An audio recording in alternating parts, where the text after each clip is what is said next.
Welcome back to another episode of WRPL, a podcast where we talk about all the things we are watching, reading, playing, listening to. My name's Ben. And I'm Steve. How you doing, Steve? I'm good. I am so proud of you for completing that on the first try. Thank you. You finally did it after 2,700 episodes. Well, episode 21 is when you catch your stride. Got it.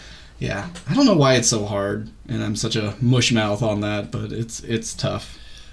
We need some classical theater training or something to truly enunciate and speak clearly. Mm-hmm. Anywho. So today is a kind of just a catch up on all the bullshit that we never got to really talk about at the end of 2021. A lot of our shows that we watch week to week ended the same week, which is very bizarre. And seen a couple of movies, couple of books, couple of things. So we'll just get to it. Anything you want to start with? I guess the people really are here for the juicy stuff of like the movies and TV. So I'll just go over what I just got done reading. Okay. I read This Bright Future by Bobby Hall, also known as the hip-hop artist Logic. It was his autobiography and talked about his childhood and his start in the rap game and what kind of trials and tribulations that all came with. It was all stuff I didn't know. Like, I've been a fan of his music. You might know him as the singer of the hit song Noob Noob from the Rick and Morty episode, in case. That's the only way I know him. Anyway, but yeah, just talking about his mom, who was probably bipolar and just crazy and was just like super abusive, and his dad, who was a drug addict and just essentially abandoned him his whole life and only cared about himself. So even when they like did spend time together, his dad was always just kind of like leaving him like in the car while he like smokes crack at a crack house or whatever.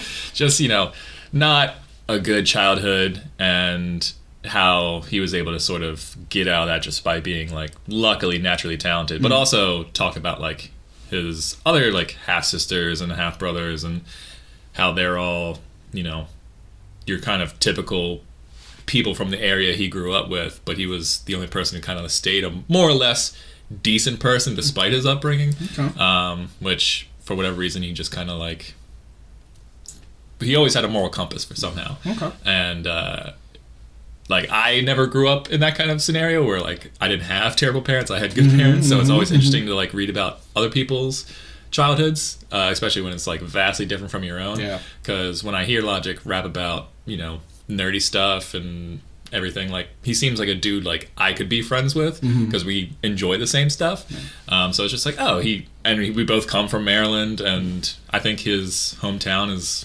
not far, like just a couple hours away. And so it's just interesting, like, we were so close distance-wise, but vastly different If you just would have known, you could have just been, like, buddies and hanging out. I know. Missed opportunity, darn. Well, keep working on that time machine. Yeah, Logic. You'll be friends. Logic, if you ever listen to the podcast, hit me up, man. I think we'd be really good friends. He's only 2 months older than me, so we're close in age. We could have went to the same school if we just lived in the same area. Anyway. But yeah, also talking about the price of fame and just putting out stuff, and seems like everyone likes it, but then also having tons of people online just telling you suck and you should kill yourself constantly. And you know, his biggest song was about suicide, and then he just became like the suicide guy. So for the next like year, all he did was talk about suicide and sing a song about suicide. And he's just like, it made me really fucking depressed all the time. I'm sure. And yeah, so anyway, he's retired now. He's still making music. And, really? He's retired? Yeah, so like he retired and everyone's like, oh man, he's not going to make music anymore. And then like 2 months later, he put out a new song. But his description of retired is, I don't like make music for like labels and stuff. Like I don't, like I'm not touring or anything. Like he retired, and then like a couple months later the COVID pandemic happened. So it's just like, now everything I create I just do for me and for fun. Like I'm not like, I'm retired in that sense. That's how you do it. You know, make a bunch of money in what you love, and then stop, and then just keep doing the thing that you love for yourself. He's like, I basically, all my money comes from doing like my passion projects, because like he's streaming and stuff, and he's writing books. In the book, he's saying like I'm writing screenplays. Like he's just doing whatever the fuck he wants with, and he's spending time with his wife and son. Nice. Like a big part of the book is him saying, "I'm going to be the dad that I never had for my son." So that was kind of nice. Anyway, really interesting read. Cool. Wow, that sounds not bad. How long did it take you to read? Like. Oh, it was real easy. Real short. Big font. Lots of pictures. There is pictures in there, but it's not a ton of pictures. Okay. It took me like 2 weeks, but I don't read like 50 pages. It's only like 360 pages. Okay. And I was roughly reading like 30, 40 pages a day. Cool. It didn't take me too long. All right. I watched something new New Year's Day. I didn't want to like focus on anything. I just wanted to kind of turn my brain off and probably just take a nap and let something play in the background. So I'm flipping through Netflix, and there's a show called Smash, or Saturday Morning All-Star Hits, and it's like it really spoke to me almost instantly, because it's presented like a Saturday morning cartoon power hour, and you have these two twins, both played by Kyle Mooney, that introduce these cartoons, and they're typical cartoons. Like there's a Care Bear knockoff and a like a Thundercats knockoff, and one where a dinosaur is hanging out with kids, and he's cool, has a backwards hat and skateboards and stuff, and he's just like a big brontosaurus. And so these twins, a bro-nosaurus. Oh man. So there's the two hosts, they're twins, named Skip and Trebor.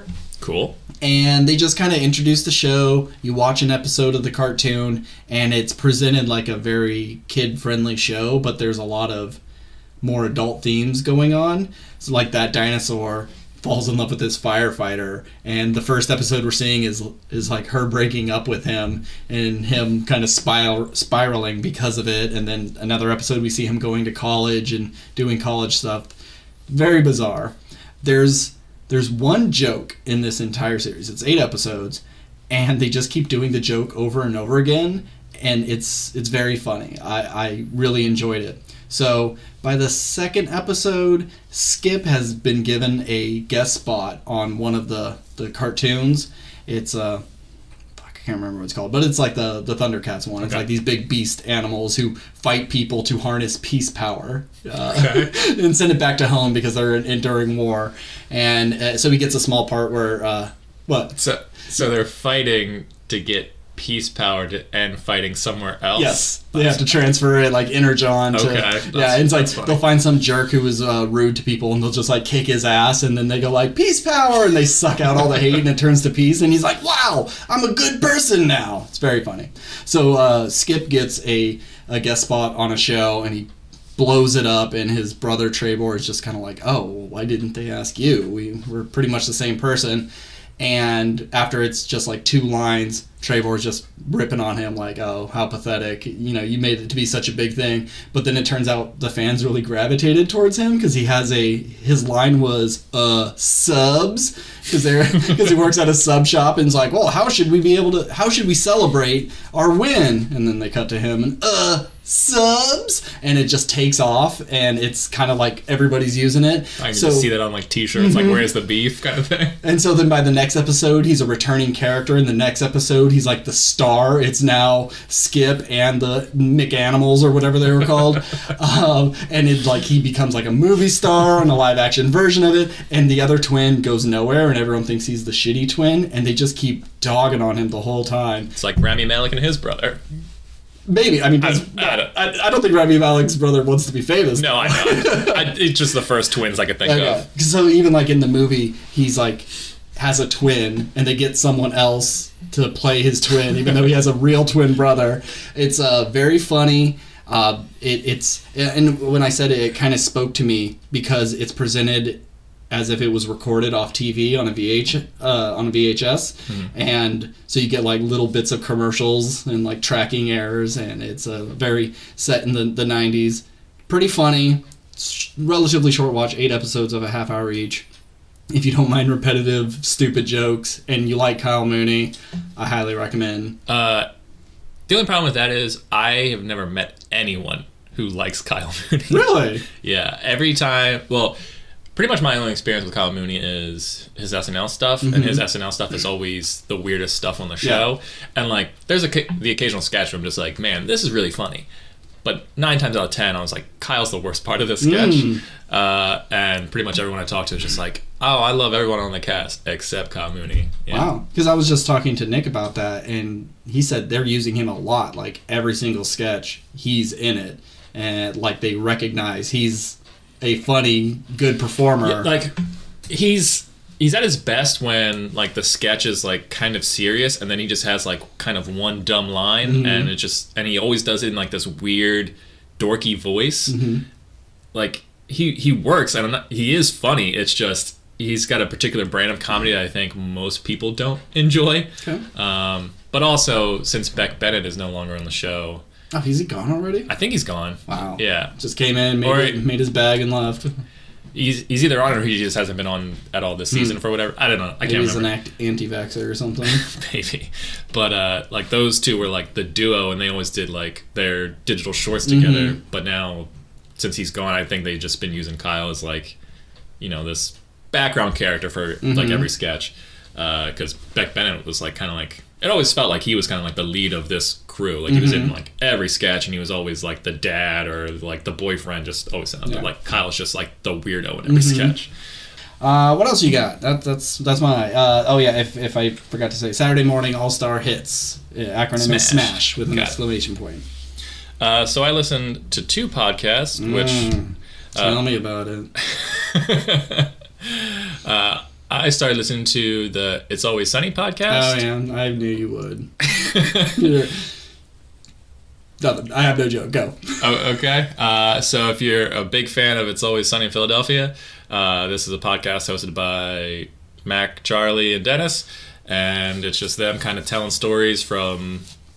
They break down each episode, and by breakdown I mean they talk about it for like 5 minutes, and then just go like, oh yeah, do you remember doing this? No, it was like 15 years ago, but it's like, oh, I remember this on that day, and they all have different versions of it. It's like, oh, that's no, I kind of remember it this way. And then they just talk about like whatever's going on in their day, and like they're all just kind of cracking, like the chemistry's there, so it's like enjoyable to listen to. Plus it's only 30 minutes, so it's not like a whole super long podcast where you're just like, I don't care. It's like, it's just something I think quick they do in between like takes of while they're filming or writing their show.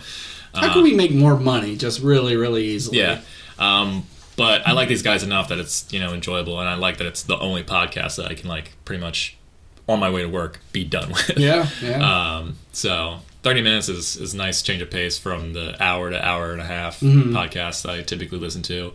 But yeah, if you're a fan and you want to know some like behind the scenes tidbits or just want to hear these dudes like crack each other up, it's an enjoyable podcast. They often do sort of like dark jokes, and they just go like, cut that, but they don't cut it. There's a bit where Glenn Howerton, who plays Dennis, is talking about his cat who's like 19 years old, and he's just like, yeah, every time my cat takes a shit, it's going like, meow, meow, and they're like, are you going to take it to the vet? I was like, oh, I don't know if he's actually, if the cat's actually in pain. I'm like, it might be a pleasure thing. I don't want to I don't want to interrupt that. And they're just like, you can't tell the difference between like pleasure and pain. It's like, no, I don't know the difference. So they're just like, cut that. Yeah, the only thing I've seen from the podcast is just them talking about like parking and getting close to the wall if you're parking up next to the pillar or whatever, and then they go and measure.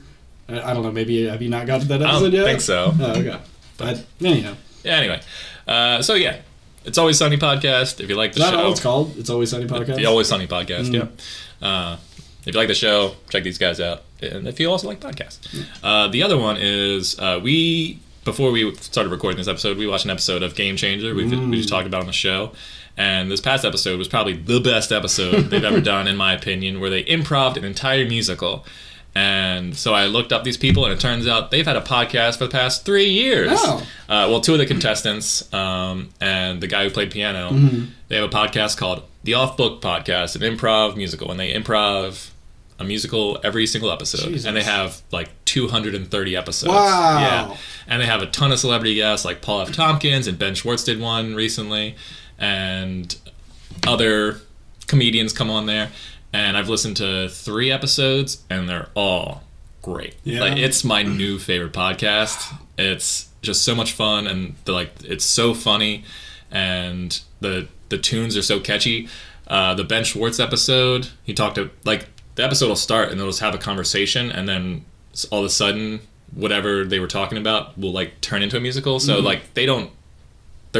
not like pitch a random idea. It's let's have a conversation, and when we think something's I can work off of that, we'll start into a song randomly. Wow. And the Ben Schwartz episode, he was just talking about going to Disneyland with Ken Marino, and so the actor Ken Marino, who you might know from Wet Hot American Summer or the other two, whatever. I don't know if you guys know Ken Marino, but it was what do we know about Ken Marino? And it's just a whole song about what does Ken Marino know, and just the wacky characters they come up with. It's the best thing I've ever listened to. It's so much fun. Check out Off Book Podcast. That sounds awesome. Yeah, not that I was hesitant towards this, but the episode of Game Changers we watched, it was a cast that I was completely unfamiliar with, no one from College Humor, so I knew something was up. And as I said before, I'm not the biggest musical guy, but I recognize talent, especially when it comes to improv, and these three just are...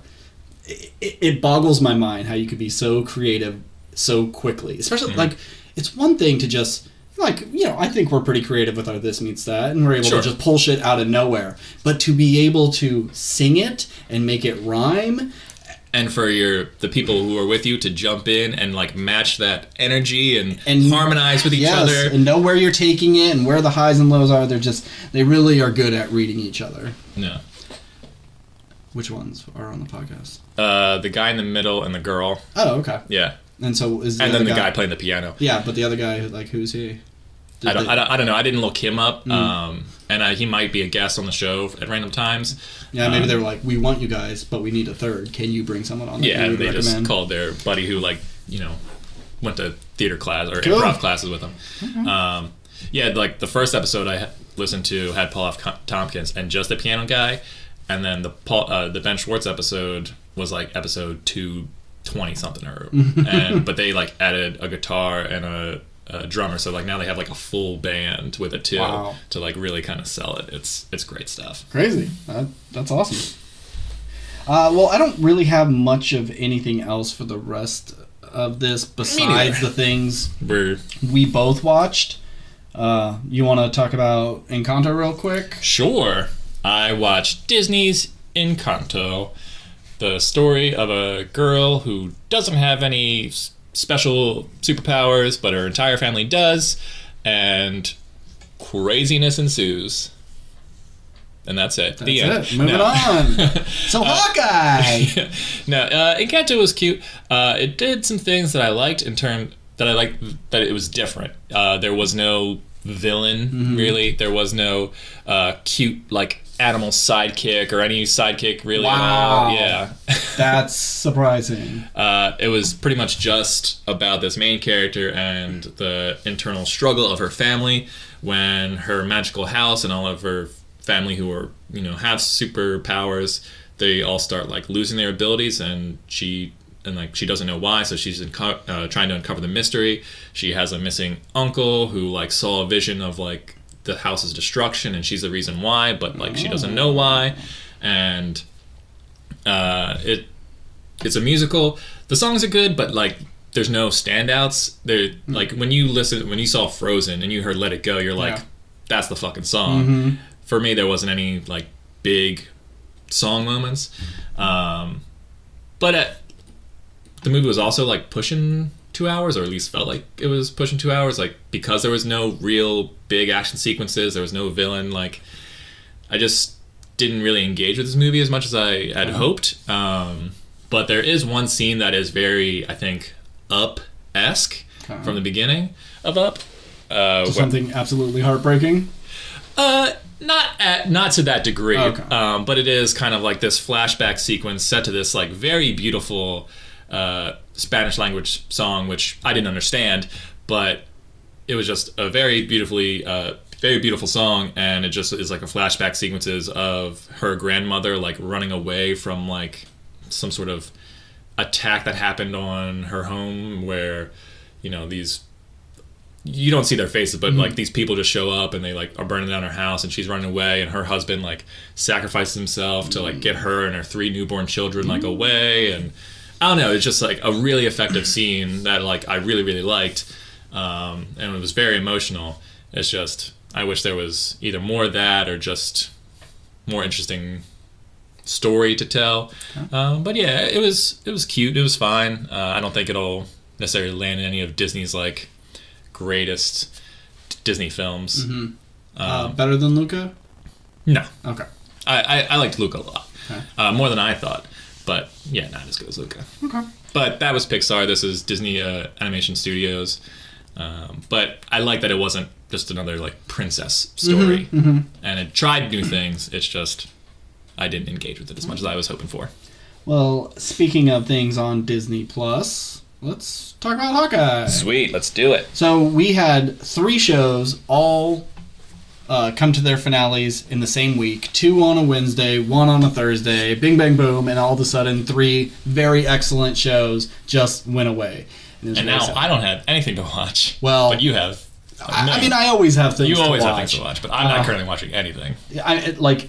This year I was supposed to watch more TV than anything else. I was going to stop watching movies to catch up on things. Like I started the year watching The Wire, and I wanted to watch the shows that I never got around to. I watched The Expanse and a bunch of other things that I kind of dropped off on, but I never really like embraced the TV thing more than just my normal stuff.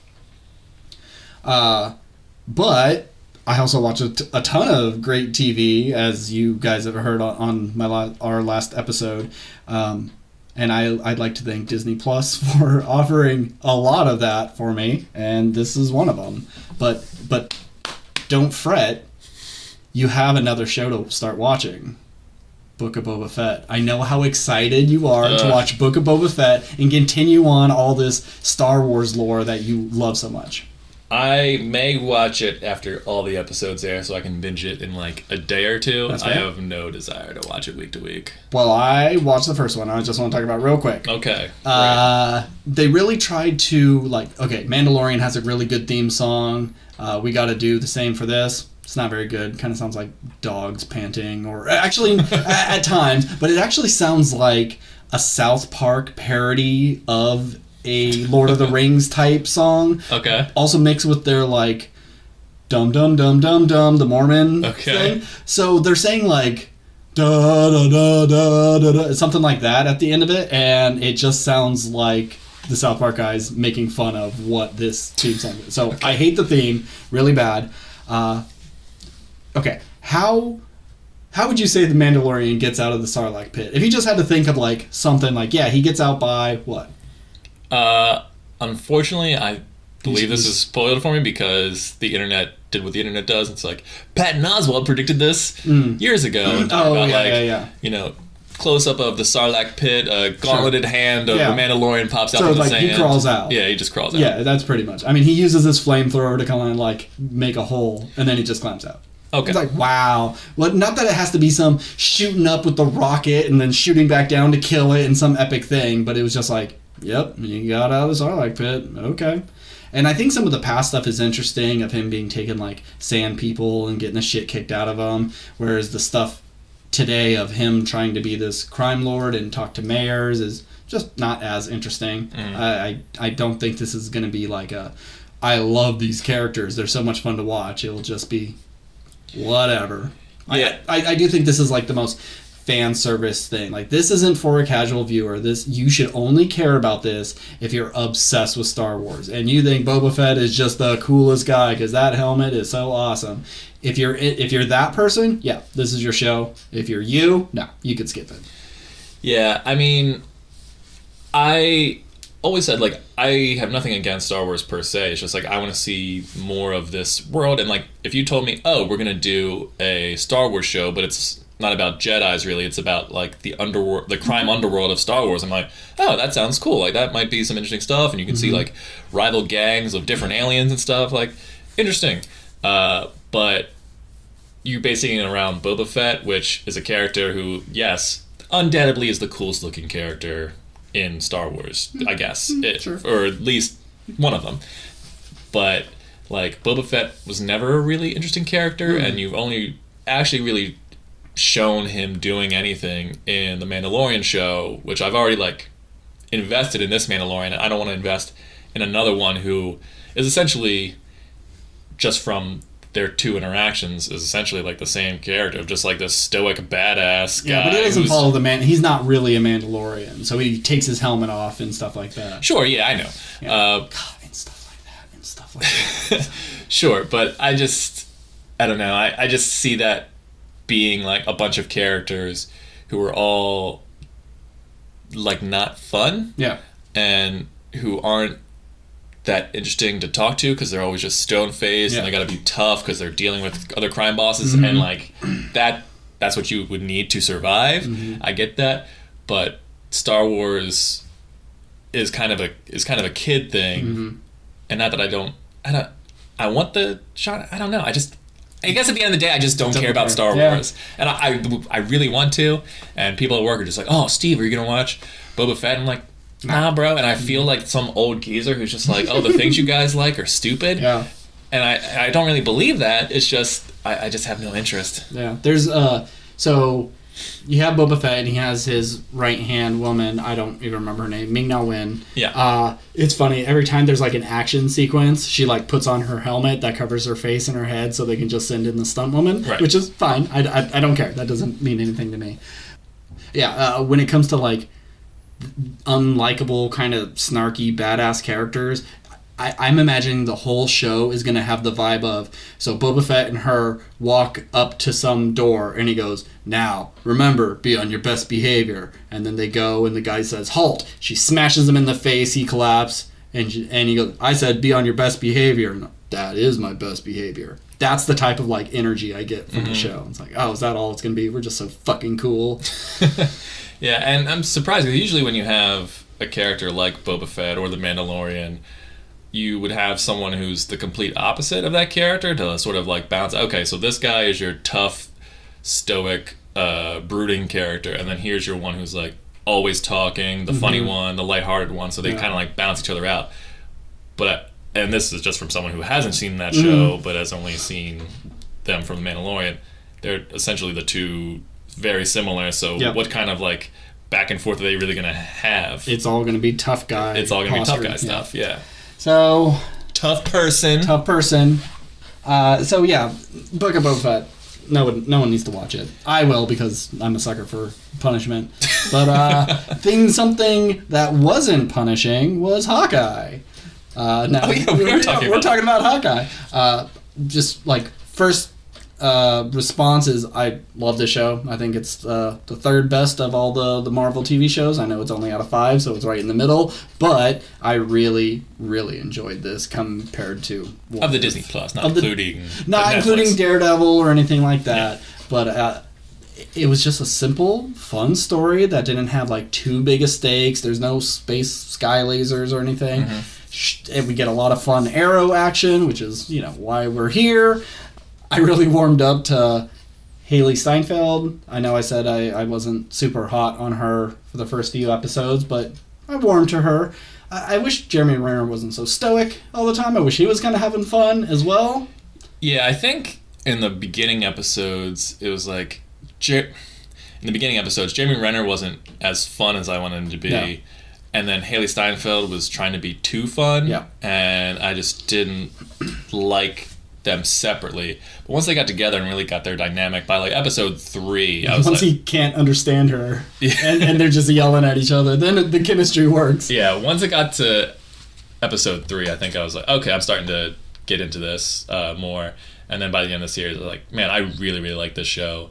And I agree with everything you said. It was a lot of fun. And I am so happy there is a show that exists that makes Tony Dalton a good guy and a charming one, and someone I want to see again. I know he's like the swordsman or whatever, and he's not a very big character, but I want this guy back. I'd like, since now that her mom is in prison, that she maybe looks to him for some sort of mentorship, like just keep in contact. I just would like this guy to come back in some form somewhere, because I never thought I would ever, after watching Better Call Saul, I thought like, wow, this guy's never going to get a role as a good guy because he is such a great bad guy. He just oozes with fear.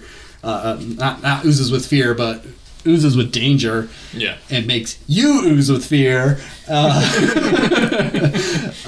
so I give it props just for that. Yeah. So that character He's called the Swordsman. It's called the Swordsman, and he is a character in the comics. He is a character. He's just a sword fighter. Okay. I guess her mom may be like Madame Mask, but you know, they never say it. It's just a character who's like within this world of these other heroes. This would most likely be who it is.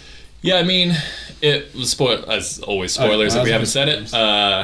Yeah, we really should have like known she was going to be a bad guy from the get-go, because like you don't hire Vera Farmiga to just be someone's mom. Yeah. So I expect her to probably show up in the future in some regard, which is fine because I like Vera Farmiga. Yeah. She's been playing a lot of villains lately though. Yeah. Well, that and Godzilla and yeah. Think of a third thing, Steve. The mom in Orphan. Yeah, she was the villain of that. The orphan was the one in the right. I mean, she was in the way of the orphan and... banging her husband? Yeah. Yeah. Like, get out of there from me. Yeah. And then, like, all these, like, demons and ghosts in the Conjuring movies, it's like they're just trying to live. And what is she doing? She's, like, slamming them back into ghost worlds. Yeah. And, yeah, whatever. She's the real bad person. Yeah. Anywho. So, yeah, I liked... I was disappointed because, I mean, I thought that the last sort of bit of the show was going to be him and Haley Steinfeld going back to the Central Park and LARPing with those guys. Okay. Like, I thought that was going to be like, he like low-key had fun, and it was like, okay, I'll do this again with these dorks. Yeah. But it was just like, okay, they're going to help people escape from the building at the end, which is like, I didn't need those people to be there. It was fine for them to be like, oh, he has my sword, I gotta get it back, my costume. Yeah. But to come to help, to be part of the squad, I didn't need any of that. It was fine for them to be waiters, you know, to infiltrate, that's fine. But then they're like, oh, we gotta help people and they're not listening to us. Let's put on our costumes, then they'll really listen to us. Like, shut up. Marvel, at least for the shows, have been kind of cheesy in a lot of parts.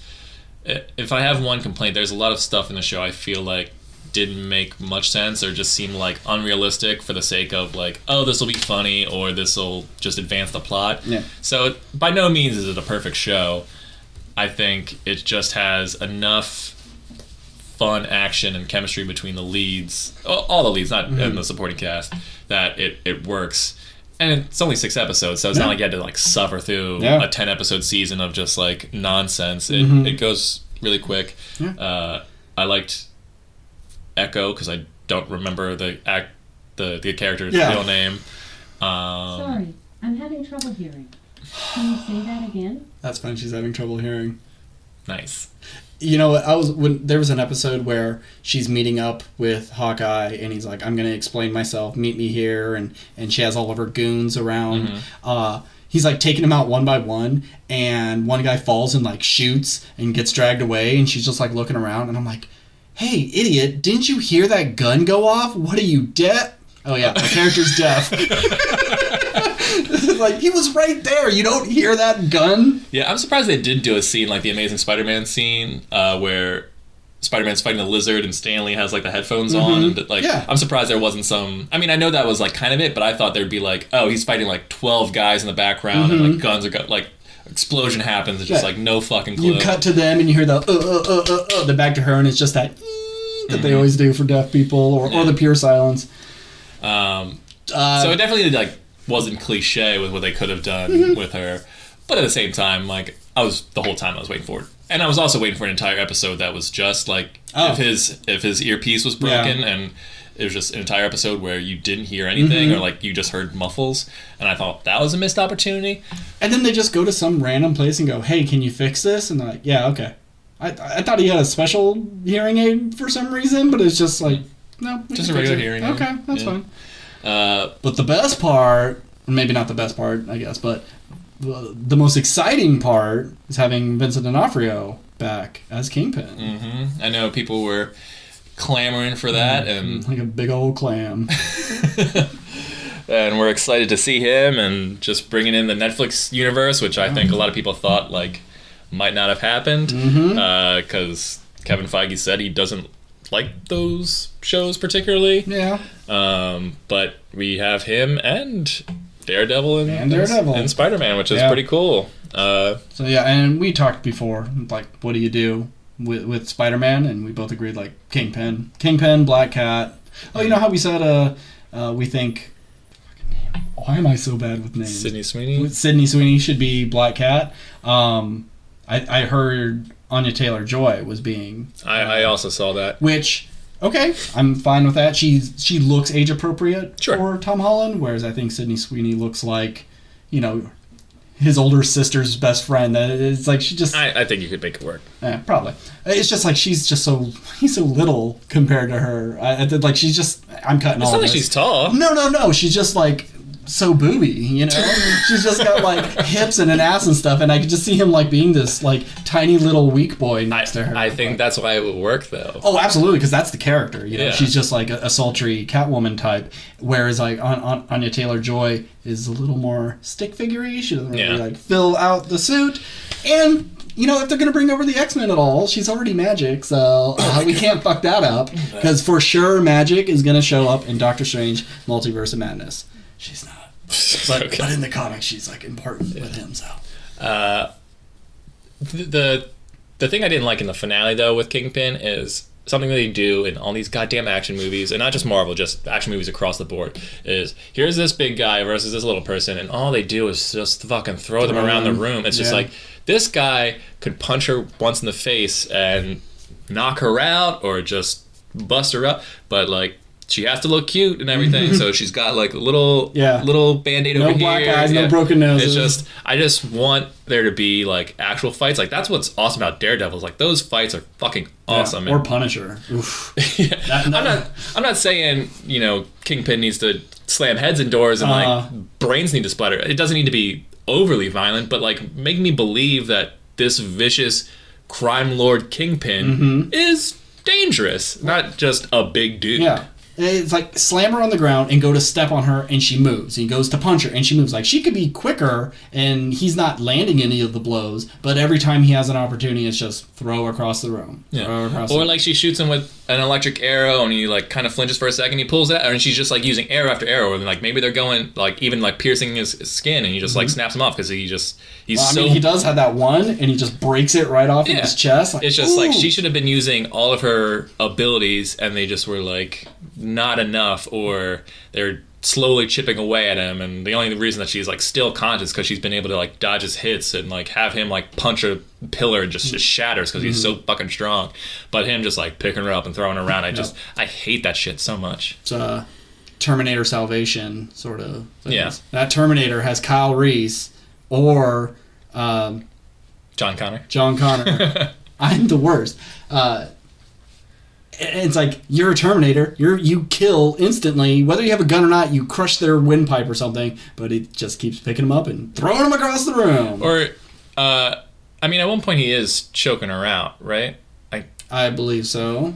But I think she wraps her legs around and kicks him in the face. She does like a Black Widow. It was like, it would have been, or like, she could have been getting choked out and she like pops an arrow that's like right stuck in his chest or something and pulls it out and like stabs his hand. And I don't know. They could have done some really fun stuff with that and made it like, you know, a hero versus someone much stronger than them. It's like, well, do some hero stuff. Don't just get thrown around. I don't know. I'm done talking about it, but it was a disappointing fight for me. Okay.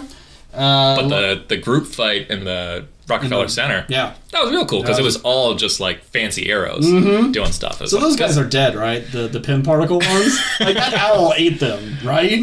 At least took them to either that owl ate them or they got dropped and the car smashed to the ground. I don't know how like, you know, mass and density work. Like you drop a toy on the ground and just kind of I don't know if their car would just shatter the same way as it would normally, or it doesn't matter. I don't know. Physics and science don't really work. Hawkeye kills people. Yeah. He has no problem, and he admits to it. Yeah, I mean, he was Ronin for a while. Yeah, and he's like, we are weapons. You know, we're not heroes. We're tools to be used. Your theory about Tony Dalton being a secret Ronin wasn't true. No. Yeah, it didn't work. No, but I didn't. I like that theory though. Yeah, and I didn't suspect that Echo's man was like in on her father's death. Yeah. Yeah. That was a shame. And she was giving him all these outs, like, I know you did it, but let's just fucking go. Let's run out of here. And it's like, dude, take it. Because you know she's going to kill you if you say no. She's way better than you. But whatever. Last thing on Hawkeye, what do you think of his suit? I thought it was pretty terrible. I was indifferent to the suit. When I saw it, it didn't scream like, oh, that's cool. But it also didn't scream, well, that's just borderline horrendous. It's just like the inverse of hers. You know, she has black with a purple thing on, and he has purple with the black thing. And it's too much purple for him. I think he needs the darker look. I don't know. Looks silly. Yeah, I mean, purple's kind of a hard sell on a hero costume. Like I said, I think it's fine. It didn't blow me away or sway me either way. But I think he's had better suits. But as long as he doesn't have that stupid, mohawk haircut that he had in Endgame. I thought you were gonna say his like the mask. The mask, yeah. Yeah. Hey, if they're not gonna do it for Wolverine, they're not gonna do it for Hawkeye. So. All right. They'll do some like 19s. They'll do like another WandaVision type show where they'll like flashback to a 70s version of the Avengers where they all are like in classic costumes and they look stupid or something. Yeah, probably. You want to go? Where do you want to go next? We got Wheel of Time. We got Sunny. We got Witcher. I guess let's go Witcher because we have the least amount to talk about it. Probably. We probably should have ended on Hawkeye, but maybe this is the show. We're all over the place. I wanted to say, well, speaking of this, and have a good transition into something because it was Disney Plus, so I had to go to Hawkeye, and I just fucked it up for the flow of the show. Okay, hang on. So speaking of an older man with a young sidekick, we watched The Witcher. Excellent. Yes, good segue. I really should have watched season 1 again. Yeah, it started up and I'm like, I don't know who these people are. I don't know the name of cities. I don't understand the politics. I just know Henry Cavill big and kill monster. And we got a lot of that, so I was able to follow that no problem. After watching the first episode, I was like, all right, this is cool. And then watching episode 2, when Yennefer comes in and all her stuff, I was like, I have no clue what's going on. Yeah. I should have watched season 1 again. Yeah. And I think when you started season 2, a recap started, and I was like, okay, but it's not like it really went into detail. It's just like, here's the characters, now we're here. It didn't go like this. I don't remember it really explaining like the politics or the grandioseness of the situation. It was just The Witcher didn't have a kid, now he has the kid, and Yennefer became magic, and now everyone thinks she's dead. And she lost all of her magic, and the bard is just gone. And that's it. I mean, I will say that I enjoyed season 2. Yeah, me too. Just like I enjoyed season 1. But if anyone asked me to do like a deep dive discussion on any of the other characters' names or like motivations, I really don't have. There's much. A Triss Marigold. Triss, yep. There's Fasimir, who is that like the older man, the leader essentially of the Witchers. Okay. I do not know the bard's name. Isn't it like Young Cuck or something like that? I didn't mean to do that. It's like Yav Snack or something. It's just like a bizarre Oh god! And someone needs to make a fantasy with someone like a Podrick character, and his name's Young Cuck, and then they don't know what he's actually packing. Oh my god! That's funny. Yeah, I don't remember anyone, and it's just like they keep saying the names of cities, and I'm like, is that the good guys? I don't know. Which one's the bad ones? Are the elves? Are we supposed to be cheering for them? Because aren't they with the bad guys? But they seem like I do like that the elves are like the lower class in this. It's always dwarves or whatever, and elves are always the elite. It's nice to see them taken down a peg once in a while. Yeah, they're not all Legolas and stuff. Just fancy hoity-toity stuff. We're just great with arrows. Yeah. I want to skip to like the very end real quick, speaking of the elves, but they kill some babies in this show. Like a bunch, all the babies. A bunch of babies. And it's like at first, it's just one baby gets stabbed to death, and I was like, damn, they actually killed this kid. That's fucked up. But then the elves go through the town and put like fiery curses on all the babies, so all you hear is just screaming children, and then she snuffs it out. Yeah. And they're all, and then you just hear the moms like blood curdling screams. I thought that was really effective. That was really cool. I can't believe they did that. So but not knowing really the politics of this show, was that a good thing? Are we supposed to root for the elves to kill babies? And or are we maybe like, ooh, that's a little extreme? And maybe that's the point. Is just like there's no good guys or bad guys. You're not really supposed to root for anyone but the Witcher. What's his name? Geralt? Geralt, yes, thank you. Oh my god. You're not really supposed to root for anyone but Geralt and Yennefer and Ciri, I guess. But I liked Ciri more as a character this season because they actually gave her stuff to do versus last season where she was just on the run and was a scared kid, where this season she's like training and becomes tougher and wants to, help out, and she goes on missions, and, she doesn't help a ton, but she's there. Yeah. She helps enough. Yeah. Yeah. She's fulfilling her purpose. I like, she's not just the damsel in distress now. She might be in dangerous situations and needs to be saved by Geralt, but that's because she's never had training before. Yeah. So it works. The dude who's with... Okay. So you have the people that the elves are staying with. Nilfgaard? Nilfgaard, yeah. Nilfgaard. And then you have their priestess, or whatever the fuck they're called. And then you have, like, Rat-Face guy. He's like a soldier, and he's the one that's like, I'm in power, and you gotta listen to me, because don't they, like, team up the witches with the... God, I didn't watch that first. But anyway, the Rat-Face guy, do you know who I'm talking about? Yeah, the guy that Yennefer saves, and they go... You're talking about the guy who was going to get beheaded, and then Yennefer saves him, and they run off, and then he goes to Nilfgaard, and...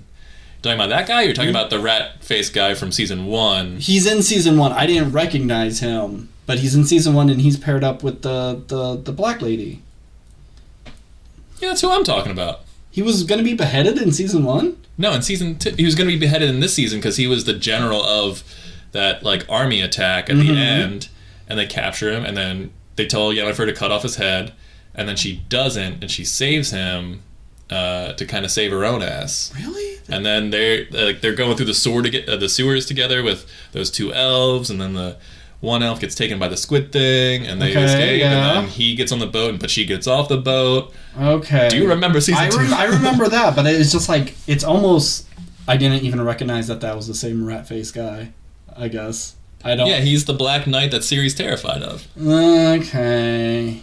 It's the same... Well, he showed up, like... And I was like, who is this dude? And like, oh, he was in season 1? Okay, I don't remember this at all. But that's on me. That's not on the show. It's not up to the show to keep me completely informed of everything that's happening. He's literally in like every episode. I know, and I just don't remember that guy. All right. But, what else was good? I like the tree monster. That looked really cool. Yeah, I was surprised. It seemed like they were building that tree monster up to be sort of like this big thing, because it was like in promotional materials. They're studying it in the lab, and then it shows up, and then immediately just a bigger monster kills it. Yeah. Yep. It's like, oh, but the silhouette, very cool. Very cool. I will say, I think one of the things the show does the best is with its monsters. I wish there was more variety of like color, because every monster that he faces is just black or dark gray. I'm trying to see the details of their face, and it's like, I don't know what you look like. I mean, they all look awesome. It's just, I wish monsters had more variety in terms of color.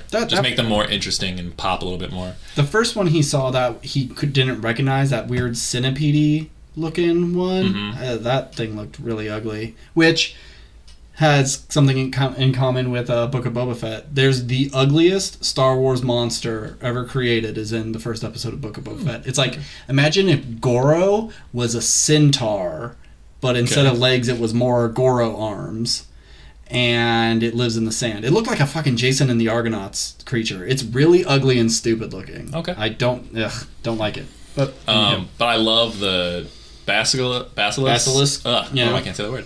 In the final episode, they were cool. Like the big flying black lake thing. Yeah, I couldn't tell if that thing was made of stone or crystals or not. Who knows? Because, I mean, Geralt just stabbed it in, like, the soft spot under its belly. Yeah. And, okay, I thought it would be kind of hard to kill, but he killed it very easy. But I also kind of like that about it. It's just like Geralt is just... He knows what to do. He's studied the monsters. He knows how to kill them quickly and effectively. Because I don't need to see him barely survive every single monster combat. But there's one scene where Yennefer takes Ciri through the portal, and he has to kill a bunch of people. And at first, I was kind of laughing at it. It had a lot of shots that reminded me of just cheap early 2000. We can't do bullet time, so let's try to fake it in camera as much as we can. A lot of quick zooms to someone and then a slow motion of blocking a sword, and it was a little silly, but then it got gorier and gorier, and I started liking it more and more.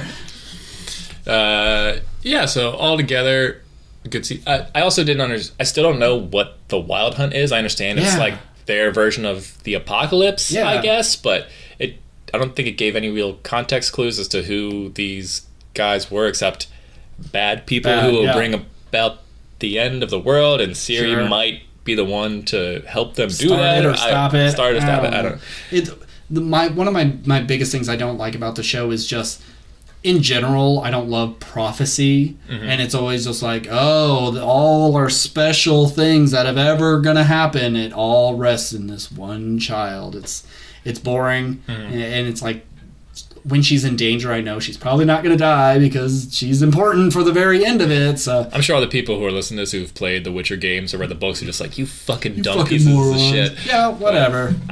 Just speaking from someone who's not read the books, who has only played the third game for an hour or two, that's on the show to tell me what I need to know, and I think there's a lot of stuff that's unclear, or maybe I just need to go online and after the episode and go like, okay, I didn't quite understand that, get more content, like, okay, now I get it. But I just feel like fantasy shows particularly, because they all have weird names and cities and lore and stuff, like, it's your job to convey that information clearly, and I don't know if this show does that all that well, but it's entertaining enough, and I like the characters enough to like keep coming back. So by no means would I say it's a bad show. I just wish some of the information was more clear, but maybe that's just my laziness. Yeah, probably a little. Did you watch the Witcher animated thing that came out a while ago? I wanted to, but I didn't bring myself to do it. I didn't, because I didn't know if I was going to start season 2. Like, I liked season 1, but not enough to really get me in, unlike another fantasy show that we'll talk about. So I was like, I'm not going to watch this animated thing because I won't watch season 2. And I only started season 2 because I had nothing going on. And I was like, fuck it, I'll give one. We'll try one. And then, here we are. I finished it all. Yeah. I talked to other people who had watched it, and they all kind of said, like, it's just okay. It wasn't anything special. So that was another reason I didn't really dive in. So anything else on The Witcher? I guess like I really got to respect the music. Because everything the bard sings is pretty good, and not just typical folklore lute playing fantasy that we're used to. It actually feels more rock and roll and more modern. And I wonder if were these songs in the book just written as lines, and then we've adapted it, or if they're completely brand new for the show. My guess would be that the lines are there, and maybe they changed some to fit the tune that they kind of wanted to go with. That would be my guess. I don't know. But yeah, I do like the music. That guy, I think, is really good, and I like that they also, because season 1 he was just your classical bard of like cracking jokes, trying to fuck everything, and just is just your sing-song guy. But I like that they gave him, like, he's grown since he's met Geralt and is like helping the elves. I like that. And I mean, we only really saw for one episode, and then he was kind of just back to cracking jokes and being the bard guy. But I want to see that character evolve and do more with the group. But now that they're all sort of back together at the end of season 2, I hope he sticks around. And I mean, he seems like of all the characters who are going to die, it's going to be him at some point, because he's the one that the fans love the most, and I don't think he needs to fulfill any prophecy. So I have no doubt he's going to die. It's just a matter of when. But I like the show. I could see it being a 5-season show. I don't think it needs to go forever. Tell the story you need to tell and get out. Yeah.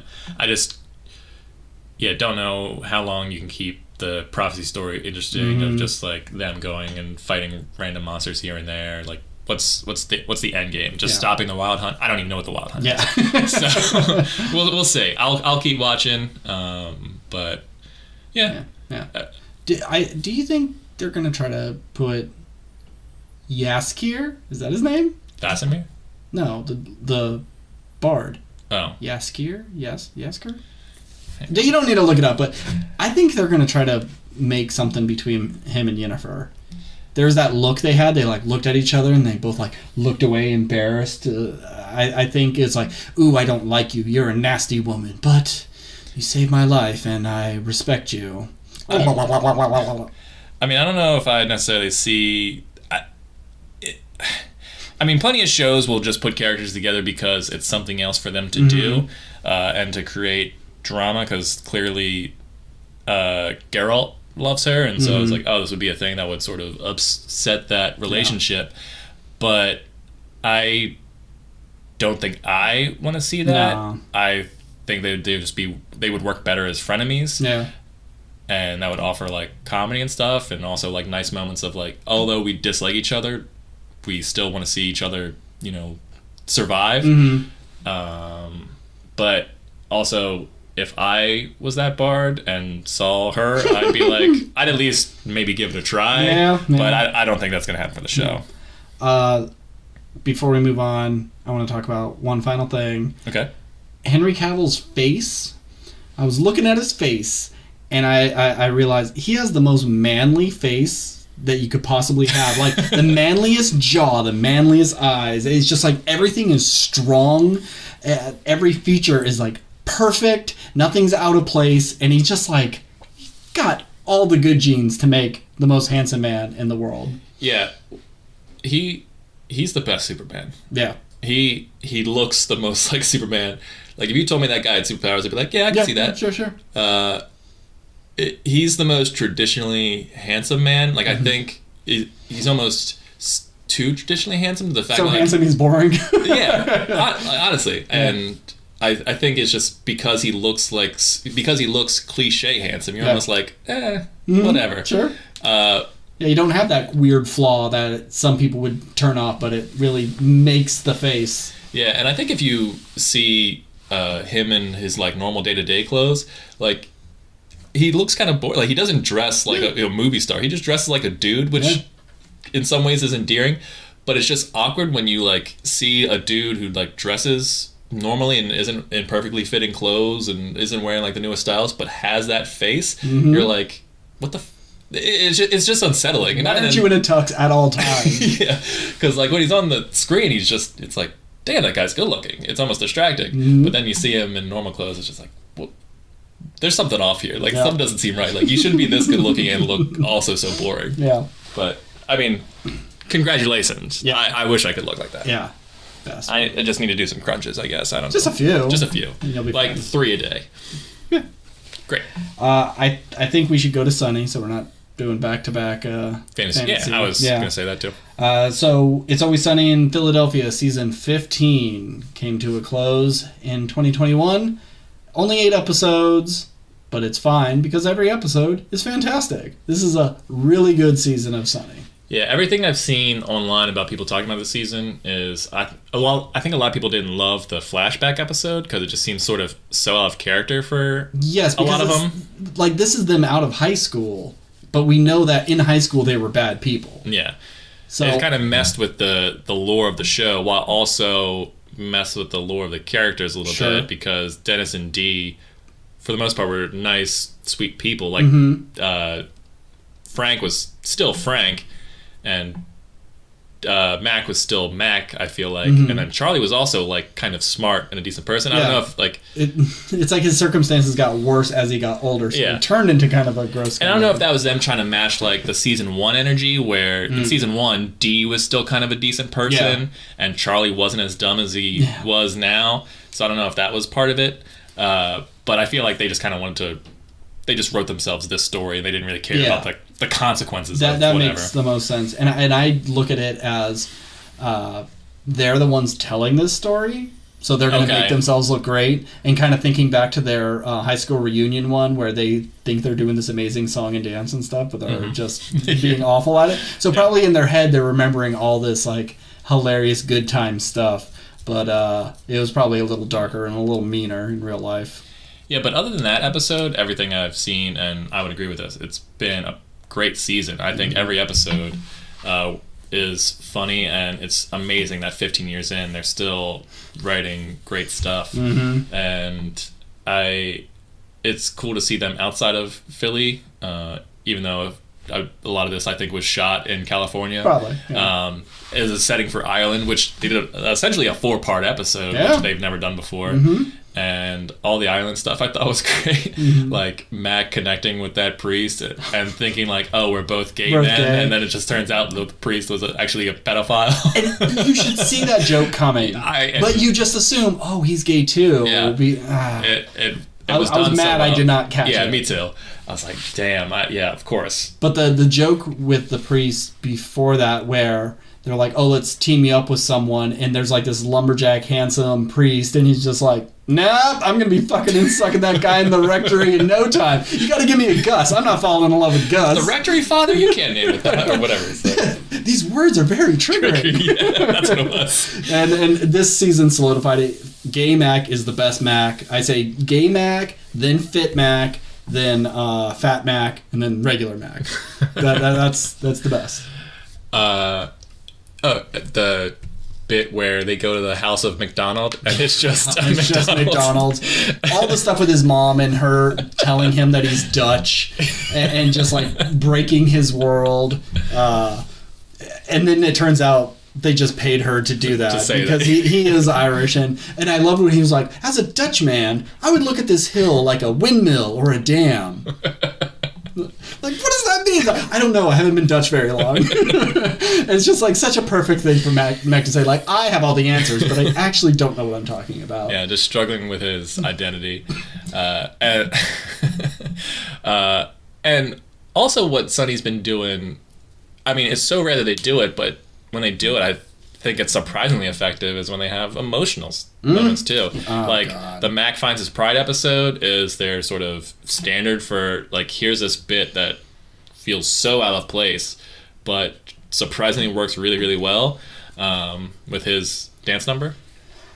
And then Charlie like pulling his dad up this mountain, and then it starts to rain, and then his whole speech about like, why am I carrying you? You weren't there to carry me my entire life. I was like, oh my god, this is like good. And Charlie Day is like really selling this acting.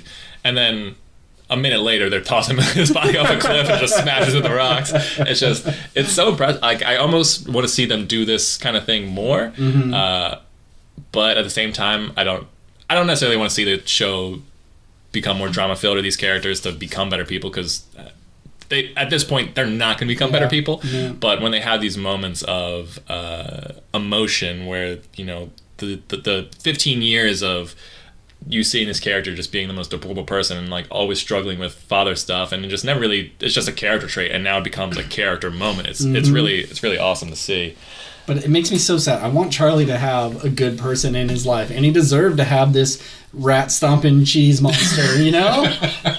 And it's just sad that like then Dennis gives COVID to Frank, and Frank gives it to him, and he just fucking dies. It's so sad. Oh, we have to talk about the grossest thing. Oh my god, I can't believe I almost gagged, and I don't gag at anything. It was rough because he bites down and it just like and juice is coming out. So what we're talking about is Frank is pissed off that Charlie has a new dad and doesn't look to him as being a dad, so they're gonna like prank him, and they're actually gonna like pour hot oil on him. Something they're like, gonna scold this man. This horrific thing. But Frank wants to just put a turd in his soup. And Dennis is just like, no, we're not going to do that. But he does it anyways, and he calls it a meatball. And then Charlie knows what he's up to, so he makes Frank eat the shit. And he does, and it is like the most sickening visual, and the sound effects of him putting a piece of shit in his mouth and chewing it up.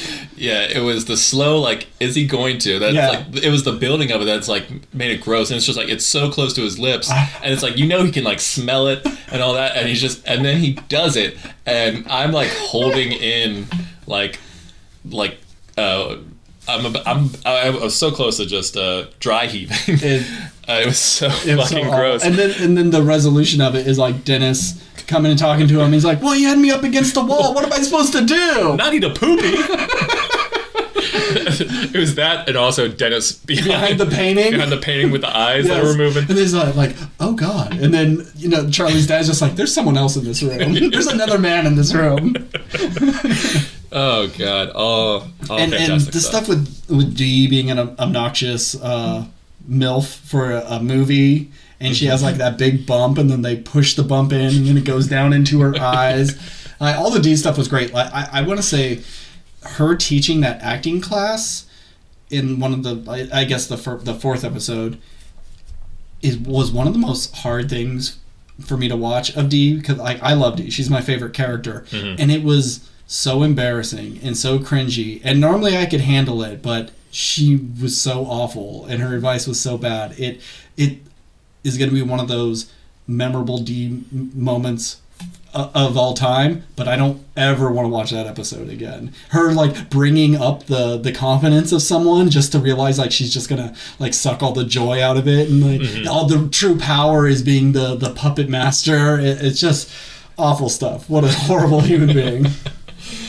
Yeah, it makes me wonder like if just one of these people weren't in the group, would they still be a cohesive unit, or would they all be slightly better people, or could they be good people without each other, or can they only be good people to each other? Like, yeah, they're the worst to each other, but the season ends with them going back, getting their friend, and like all walking off into the sunset together. Arm in arm. Yeah, it's like this is our family, Charlie. Like, you didn't have a dad, but we're your family. Yeah.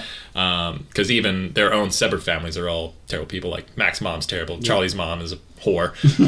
But a nice person. But a nice person, yeah. Of all the people on the show, Charlie's mom is probably the nicest. Even though, wasn't there an episode where she was like super racist or something? Or was that Mac's mom? I don't know. I think it was Mac's mom and when they Charlie's had their mom. like TV show together. They had a TV show. I think they were talking about like the Mexicans or something. I don't remember. But okay, so not perfect people. But anyway. I love the show. I'm glad it still exists. I'm glad 15 seasons in, it's still funny. We have at least 3 more to go. Yeah. I think they'll at least take it to 20. I think they'll take it to 20. I mean, if they keep making it until Danny DeVito dies, great. Or if they just decide, like, we don't want to wait till he dies, so we're just, they're just tired of just making it. Yeah. I wonder if they've had that talk, like, hey, if you drop dead because you are an older person, do you want us to acknowledge it? Do you want us to say you just took a trip? I wonder if they've had that talk. I would think what I would like to see in this worst case scenario is, like, let's say Danny DeVito dies just because he's the oldest, and that's just how these things go. He dies, they have an episode about him dying, and then they wrap up the series without him or whatever. It's just whether it's one more season or the season he died, they do that as the finale, as Frank's funeral, whatever they decide to do. I think they should do one final season if one of them goes out, and that'd be it. But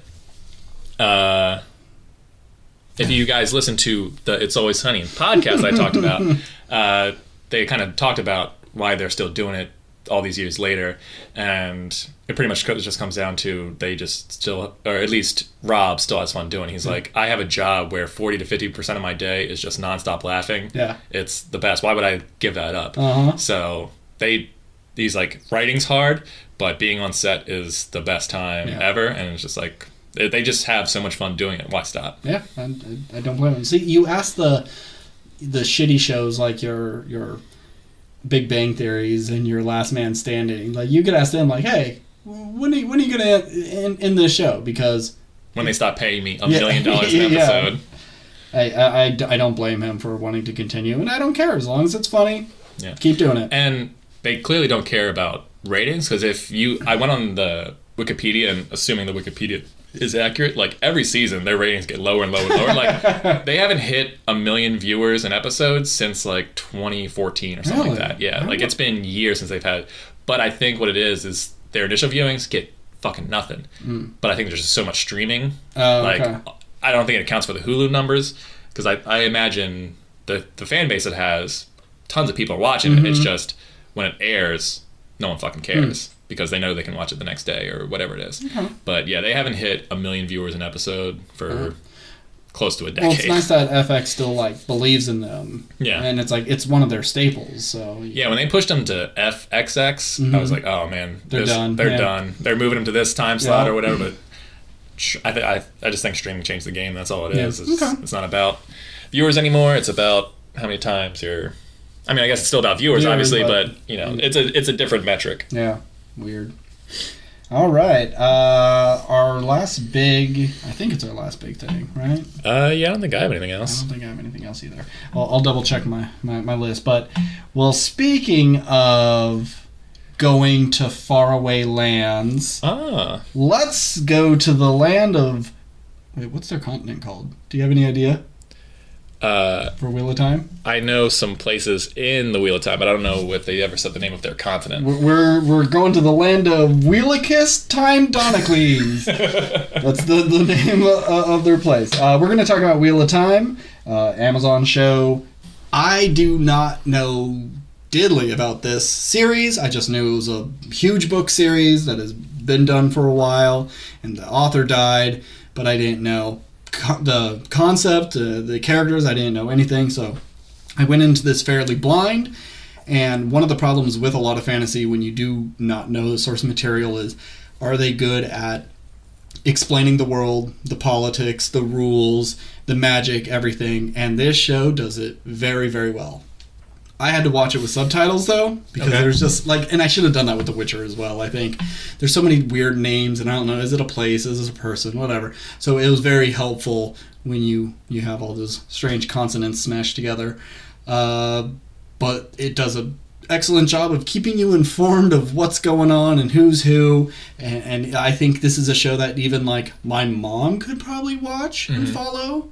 But yeah, I think she'd be able to follow it even easier than, say, a Game of Thrones. Game of Thrones was so big, and so many different houses and things. But I don't, as big as that show was, though, I think it's, and maybe that's just the fact that it was so well received that people just obsessed over the world. So and you just learned it naturally. Yeah. But I would say, like, that show made it easy to sort of follow everything too, because it also wasn't super magic heavy and wasn't dealing with a bunch of monsters. Like, you knew who the Dothraki were instantly, you knew who where King's Landing was, not necessarily on the map, but just you could tell where you were at all times. Essentially, I think that show did that the best. It did it very well, and this is a lot smaller in scale. So yeah, at least for now. For now, yeah. I was talking to a friend, and they were saying how they thought it gave them that made-for-TV fantasy show vibes at times, and I didn't really get that. I wouldn't say this feels necessarily real at times. I can tell when they're on a set and when they're out in real life, but I think with season 2 getting greenlit way early, I know they have faith in this project. Season 2 is going to look amazing. They're going to just throw so much more money at this, and I think some of these visual problems are going to go away. Yeah, I had issues with the season, but I did really enjoy the season, and I think it has potential to be really good. I think that, I mean, I like all the actors in it. Like you said, I could follow everything.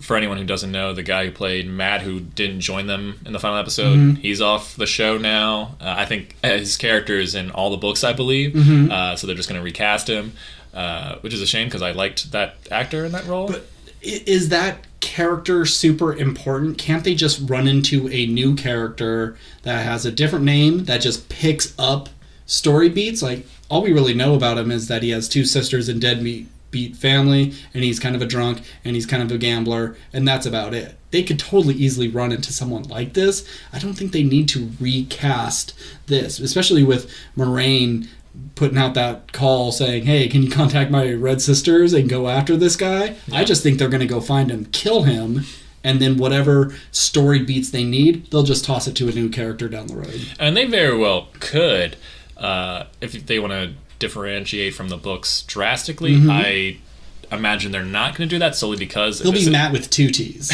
Okay, that's good. Yeah, he and this is coming from someone who has not read the books, but I believe, like I said, Matt is in all of them, and he does play a big role in all the things to come.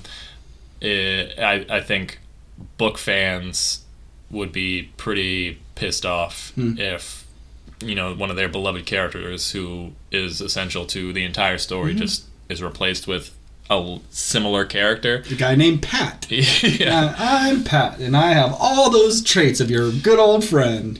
Too bad he's dead. Yeah. But I liked all the White Tower stuff. I liked the different... I like when there's a group of people who are, like, separated by colors and each have, like, a different function. I like that kind of... I mean, it's very simple. You could say it's sort of lazy writing, but it just makes learning easier. Yes. Because like, okay, they're this color, they're like this. They like them, they don't like them. Yeah. You get it. So I like all the Aes Sedai stuff. I'm so glad I never read the book, because I do not know how I would have pronounced Aes Sedai. I definitely would have been Ace a day. Yeah. Ace a day.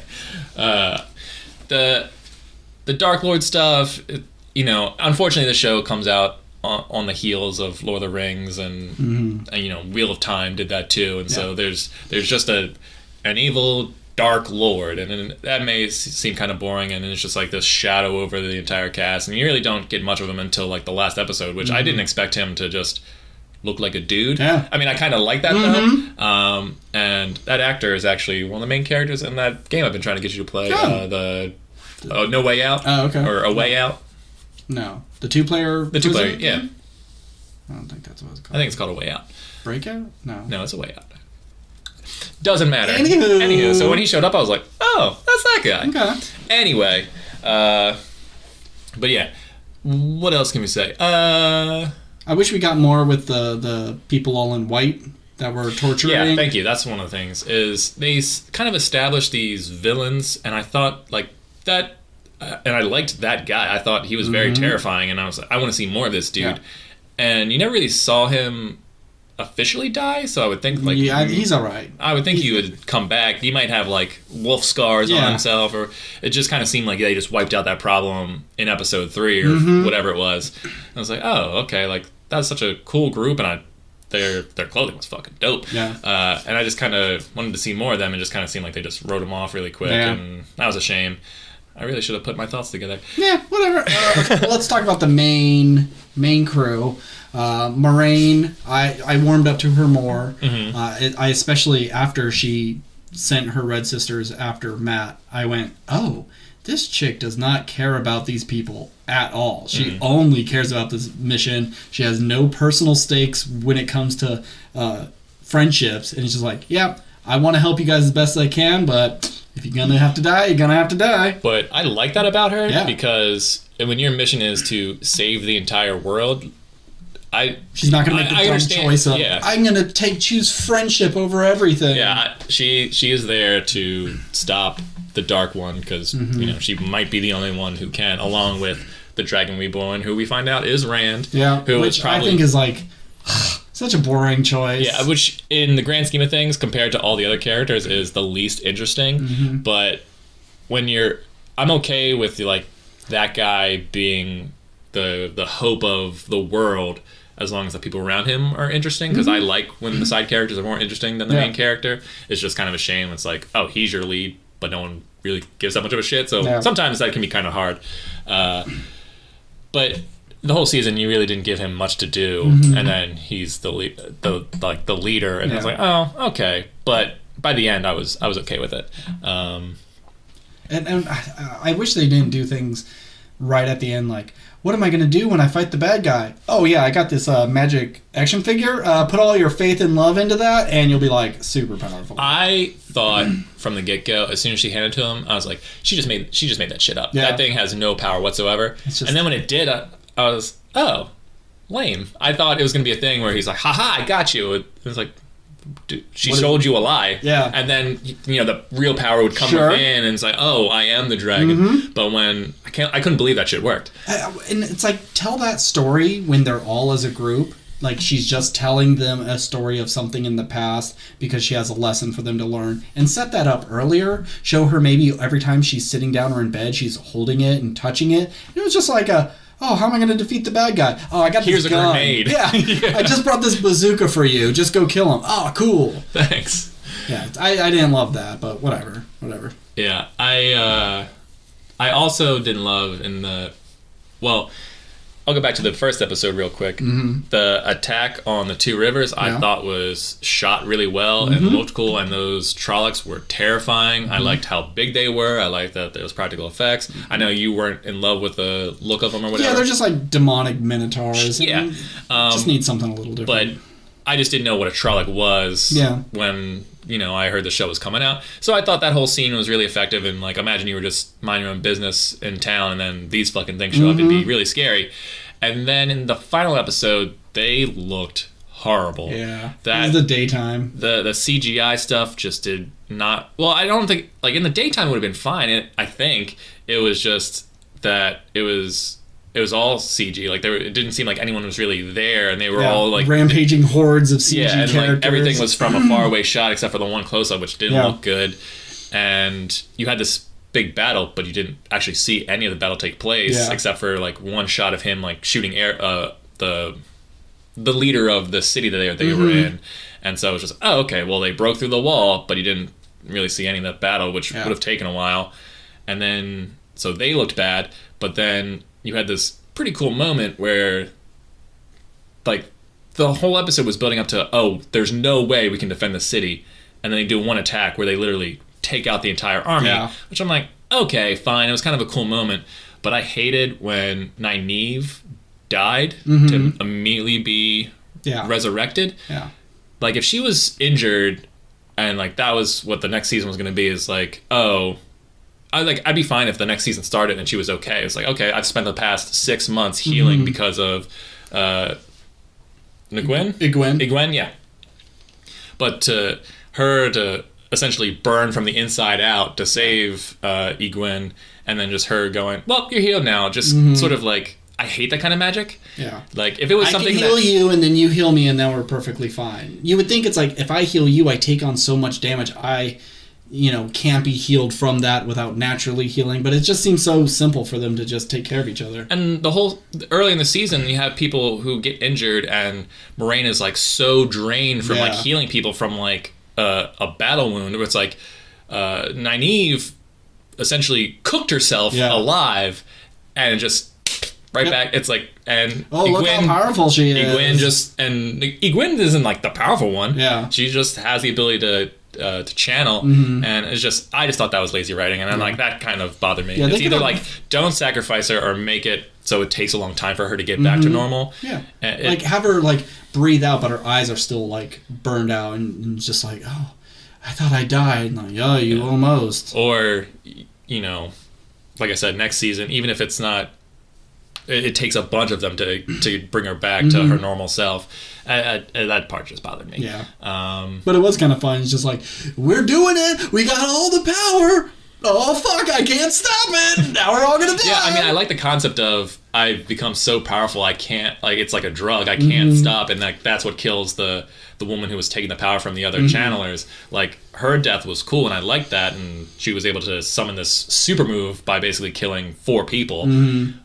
It's just, I hated the instant revival, because it just feels like, okay, so no deaths in the show matter, because I can bring anyone back from death. Even though it doesn't, they never established like you can do that. It's just, oh, we can all get seriously injured and be brought back, but this person who was essentially blown up is like just immediately okay. But I mean, she's gonna be the super. Maybe she's not the most powerful channeler, but she'll be super special in healing compared to others. Yeah. She shouldn't have been able to do that. That would have taken 20 Aes Sedai over 10 weeks to do. She did it in a moment. Yeah. And I wish they did more with Perrin. Like, I liked Perrin a lot in the beginning, like with him killing his wife, which wasn't in the books, and him being a werewolf or something. Yeah. But then you did stuff up until like episode 4 but you never saw anything after. Then he was just kind of just hanging around. And everybody's just like, he did what? Oh my god, he's got yellow eyes? It's like they're all shocked. Oh my god, I can't believe he could do this thing. But then we'll do it. Season 2. Yeah, we'll focus on it. Which is fine. You don't need to do, it's just, you set up this thing and there was like no real payoff to it other than, oh, he killed the white Lord of Lights or whatever they're called. Yeah. And then you didn't give him anything to do in the finale except run into the dude from the first episode, who I totally forgot who that dude was. Yeah. I had to like go online and look up. So it's like, because they clearly had met before, which I think Matt was supposed to run into this guy because Matt was the connection to that guy because he was the one who bought the stuff from him, but because he left the show before the final episode, they gave it to Perrin. Yeah. So, I mean, I can't really fault him for that, but it was still kind of like, wait, this guy was like a secret spy for the Dark Lord? I don't even remember who this fucking guy is. So you haven't seen him in 6 hours. Dig up footage. Yeah. And they just, what'd they dig up under a horn? Yeah, a horn. That the dragon needs to blow? To do something or other. And I don't think we saw it, we just saw the box it was in, correct? No, or did they open it? I think they showed it. They might have, okay. Maybe. I don't know. And, I mean, and the other thing is those kind of faceless, what are those, what's it called? Oh, yeah. Mages? No.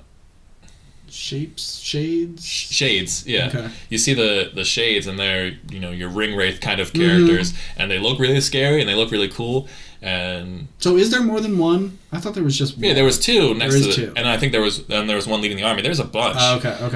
It's just, there's all these tales of how, like, dangerous they are, and, they're very hard to kill, and we just never... Like, there's one fight scene with one, but we don't see that fight scene. It cuts away, because Tom saves Rand and Matt and stuff. Just like, I'd like to see these things be badass, but you never see them. That guy never showed up again, did he? No, and I think he's supposed to be a major, like... So that'll be a surprise in the end of episode 1, where they'll turn a corner and he'll be there, and they'll be like, oh my god! And we'll go, who was that again? Yeah. So, I mean, ultimately, there's some issues, and I think a lot of it's budget, and a little bit of lazy writing sometimes, and... through no fault of the show's own, is like them having to try and write around Matt leaving the show at the last minute. So, it had a troubled production, so I can't really fault them for it. But altogether, I enjoyed the show, and I think it has potential to be pretty awesome. Yeah. And I just hope that Amazon gives them the budget and gives them 10 episodes. It shouldn't have been 8. Yeah, it seemed a little rushed to the end. I think with a little bit more time, the characters could have got more fleshed out, relationships could have worked a little bit better, and it wouldn't have felt rushed. Maybe a little bit more time in the editing and visual effects department could have also helped. But hopefully we get that in season 2. And hopefully, well, I want the Lord of the Rings show that Amazon's doing to be the greatest thing ever. But I don't think it's going to be better than Wheel of Time. I think Lord of the Rings will be fine. It will be their version of The Witcher. It'll be like, yep, it has things I recognize, and it is totally fine. Yeah. I want that to be great. It's just going to be interesting to see a network lean into 2 epic fantasy series and have the budget for both. I can see people leaning into Lord of the Rings because that already has the huge established fan base. And they're like, okay, well, we gave Wheel of Time 2 seasons. It's not doing the numbers that Lord of the Rings is. We'll cut that, give that budget to Lord of the Rings or other shows. Maybe. And But I think there's enough room, so we get 10 weeks of Lord of the Rings, and then a couple months of nothing, and then 10 weeks of Wheel of Time, and split them. One's the spring, one's the fall, and we just it'll be our go-to place for fantasy.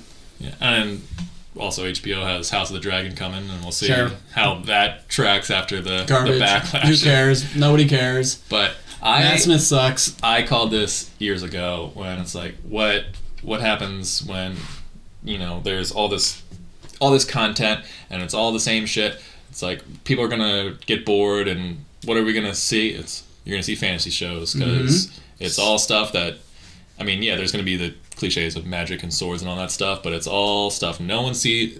Like, fantasy is gonna be the next Marvel kind of. Not necessarily Marvel in terms of how big it is. I just mean, like, you're gonna see more fantasy now than ever. Fantasy is gonna be the westerns of the the 70s and stuff like that. That's my guess. I'm all for fantasy that. and sci-fi are the next big thing. As long as we get enough diversity, I don't want elves and dwarves and humans every single time. You want to do something crazy with fantasy?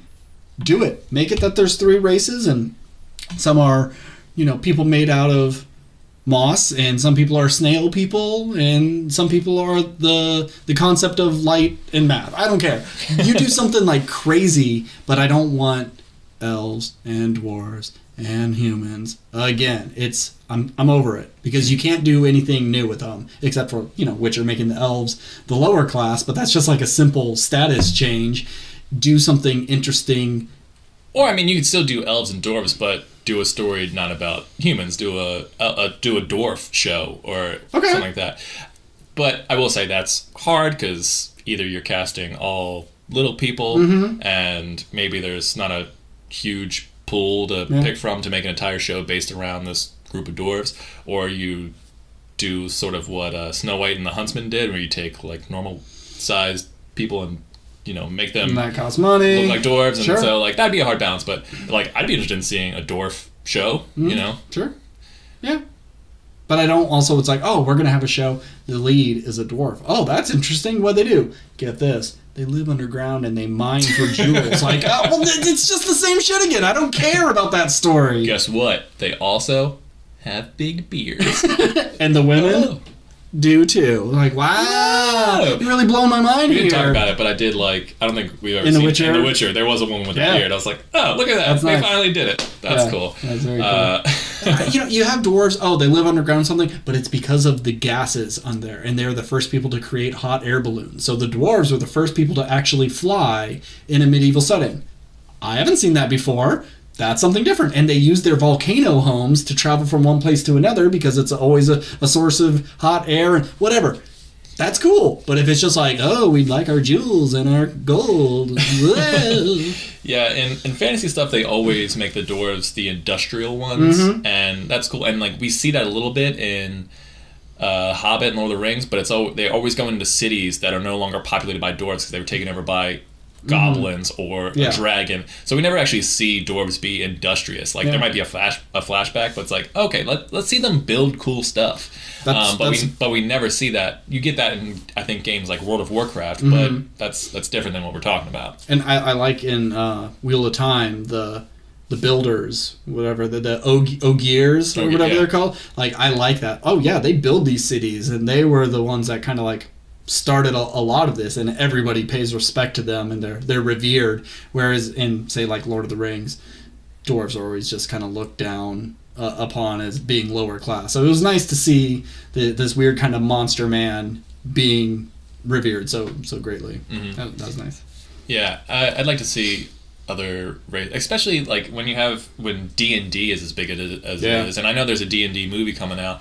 Like there is so much lore and races and creatures and stuff that we've never seen in big budget movies and TV shows. But I think, like I said, you're going to see a lot of stuff because there's so much stuff you can do in these fantasy worlds and make shit up, and you have infinite possibilities in that and sci-fi. And with Marvel being as big as it is now, that is all fantasy and sci-fi, but more accessible. I think that's the reason you're going to see a lot of that, is because like, okay, we've bought wizards in Doctor Strange, and we've seen all this magic stuff, and we've seen the Guardians of the Galaxy take on sci-fi. It's like, okay, now that those kids have grown up and seen this shit, now we can do the more adult stuff of Wheel of Time, Lord of the Rings, other fantasy worlds that have not been made, because those things also cost a lot of money, but things are getting cheaper and cheaper now, and special effects are easier to do, and I don't know. I just think that's where we're going to head in the next decade or two. Here's my pitch for 2 new races of fantasy world. It's like an elf, but it's a dark elf. Oh. Yeah. And then it's like a dwarf, but it's a tall dwarf. Oh. That's something I always kind of wanted to see. Like, they kind of did a little bit in The Hobbit, where Dwalin was the tall one in the group, but he was tall by like 2 inches. I felt like it wasn't a huge difference really in terms of. I'd like to see that the average dwarf is 4 foot or whatever, and there's one dwarf who's like 5'7", and you're just like, everyone thinks he's a human, but he's like, no. You could tell he has dwarf feature. I don't really know how you do it, but I think that'd be like a fun gag of just being like, oh, that's Archibald the Tall, and he's just this just a 5'6" dude. This 5'6" dude who just is an actual dwarf, but just is hitting on women and stuff, and they're always like denying him because he's so short, and he just doesn't get it. He's like, I'm the tallest motherfucker in my tribe. Yeah, it's like, I kill in the dwarf community, I get in the human community, and it's just like, I'm a fucking nobody. Yeah, that could be a fun villain too. Sure. It's like, that's why he feels superior. Like, he wants to take over. He feels like he should be the king of dwarves because I am literally the biggest of all of you. I can't, or I'm the strongest. but it just, no one takes him seriously. Like, everyone clowns on him because, like, look at this tall, human-looking motherfucker. It's like, no, man, I'm one of you. It's like, nah, if you're over 4'3", like, no way. Wasn't Dwalin in Witcher? Isn't he, like, the priest guy? Yeah, he's the evil, conniving priest or mage. Is he anti-elf or was he elf? He wants to destabilize the... Yeah, he works for this one random king. And did we ever see that guy before? He was part of the collection of kings, and there's that one queen, I guess, and they, I guess, have a council of, okay, this is where we want the country to go, and I just think that's like, okay, well, he wants to break off and take over Nilfgaard, and so the mage guy who works for him is like, okay, well, this is what we're going to do. We can take out the elves or whatever, and Nilfgaard will be weaker or some shit. I don't fucking know. What a stupid word. Nilfgaard. Nilfgaardians. Yeah. Nilfgaardians of the galaxy. Anyway. Okay, But Wheel of Time, really enjoy it. I guess we didn't talk about the very final scene of the show where you see all those ships and the, kind of Maori tribesmen women who are shooting magic and form that giant wave to kill that one little girl. That poor kid. Because it's like, she's at the base of a cliff, so are they just trying to kill this one chick? Because it's like, if there was a town there and it would take it out. Yeah, but... it's like, you're just going to have this big wave splash against the rocks. And then come right back. It just seemed like a weird... Maybe it'll take the... Cool shot, don't get me wrong, but it didn't make any sense. Yeah. But for those who don't know or want a little bit of a spoiler, you see all the colors of the Aes Sedai, but there's one color that they don't talk about, and that's the black Aes Sedai, who are... Is that the 8th color or the 9th color? Isn't there 7? I think there's 7 colors, so this would be the 8th one, who is not part of the White Tower. Those are rogue Aes Sedai who joined the Dark One. Oh. So, yeah. Cool. So now you know that the Dark One has his own magic users. Surprise. Yeah. Well, let's take it back to the beginning of that last episode where they're like, hey, we got this baby and we got to do something about it. Should we kill it or not? And blah, blah, blah. Whatever. I don't know who they were talking about. But then they go outside and there's like flying cars and stuff. Oh, yeah. I forgot about that. What the hell? Yeah, that was really cool. So there's a guy on YouTube who I follow who is like the biggest Wheel of Time fan, who I see a lot of his breakdowns of the episode because he knows the lore and everything, and it's pretty. I like the idea of there being a society that's so advanced, and then the breaking of the world came and essentially set everyone back so far that they don't have this technology anymore. That's what I assumed that was. Yeah, and I thought that was, and I liked that idea. And I was like, oh man, like if this show was huge, you could do the origin story and see these two characters face off. Because it's been like 3,000 years since the breaking of the world that we built back up to where we're at. Yeah. So yeah, just imagine a futuristic society, and then all of a sudden it's like a futuristic society in a fantasy show. Which is like, sure, you could say Star Wars is more fantasy than sci-fi, because it's not really about like the hard science of space travel and stuff. It's more of a fantasy show, but you don't usually see elves with magic and stuff and flying cars. Yeah, and I mean by flying cars, it could just be their magic is what catapults. It's not like they just built an engine and like we figured it out. It could be anything really. But I do like seeing these like vast skyscraper cities and things that look technologically advanced, and it's a cool idea that I think I've seen in stuff, but it's never explored. It's always just like, oh well, we were advanced, but now we're not anymore. Yeah. Well, show me the advanced stuff. Yeah. The advanced stuff is cool. Do you know who that baby is and the importance of that baby? I don't. I just assume it's the ancestor of whoever. Yeah, because I think it was the Dragon Reborn's, or the original dragon, the guy with the black shirt, and I think he's and he had the dragon pendant on his shirt. I mean, don't we see him just like really quick when the Lord of Evil or whatever he's called is telling the story, and you see like, I think he's a black man. Yeah. Yeah. Do you think that's the baby? No, Jesus. No, so the black guy who is talking to the woman and the baby's in the room, I think that is the black man's son, and so that is Rand's or at least like some form of lineage, and that's like Rand great grandfather. Yeah, I think I could be wrong. Okay. Or the Dragonborn is just born into random people, and the baby is just a baby. I don't know. Okay. I can't remember. Okay. Clearly, we're experts on the Wheel of Time. Very much so. I think we're pretty much experts on everything. All we 15 books of it. Yeah, I think the only thing I would say I'm an expert of on this would probably be Sunny. Well, I mean, I would probably say Hawkeye more because I in my just normal podcast and YouTube video watching, I absorb a lot of comic book information. Yeah, right. So I probably know a little bit more about that, but I could probably quote more like Sunny stuff. Mm-hmm. Yeah. And also, Sunny has 15 years of lore, where Marvel Universe has 75 plus. So there's a lot of information you can sort of... I mean, that could either be a bad thing because there's too much, or a good thing because there's so much. I've retained a lot of it. But there's so much of it that's just like, oh, here's a villain who's a giant wheel. Wow. And it's like, just occupies the space in your brain for Big Wheel. And, it's not important because he's never going to show up in a movie. He's never going to show up in a show. But it occupies the space for good or bad.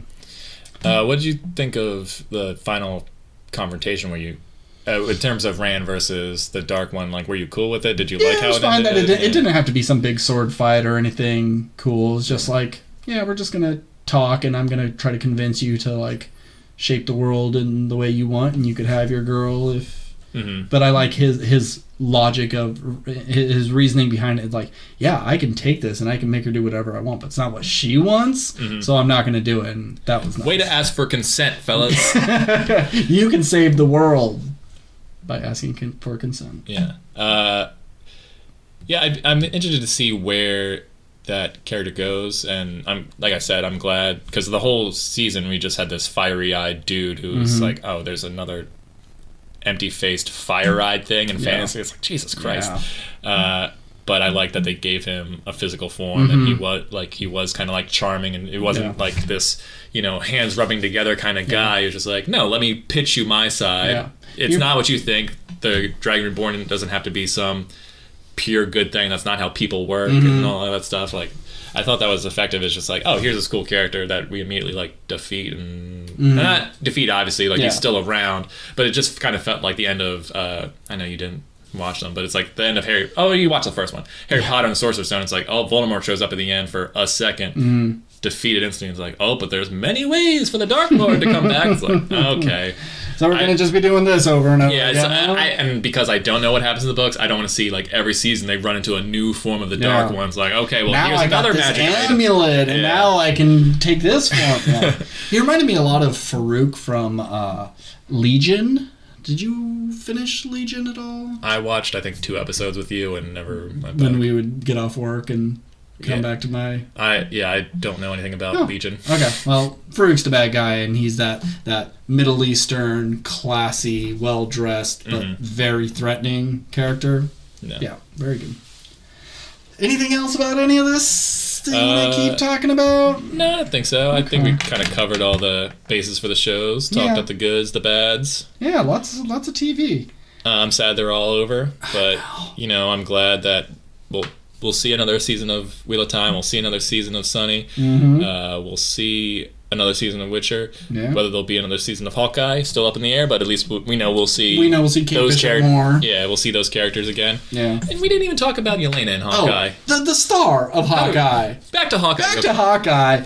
Don't bother editing this. Florence Pugh and everything. She's phenomenal. God. She's great. She just steals every scene and is so good at making that accent just adorable. Yeah, like it's kind of I would say almost offensive because it's just like your go-to Russian accent, even though I'm sure there's like various dialects in Russian. But she's so adorable and just makes it both threatening and cute at the same time.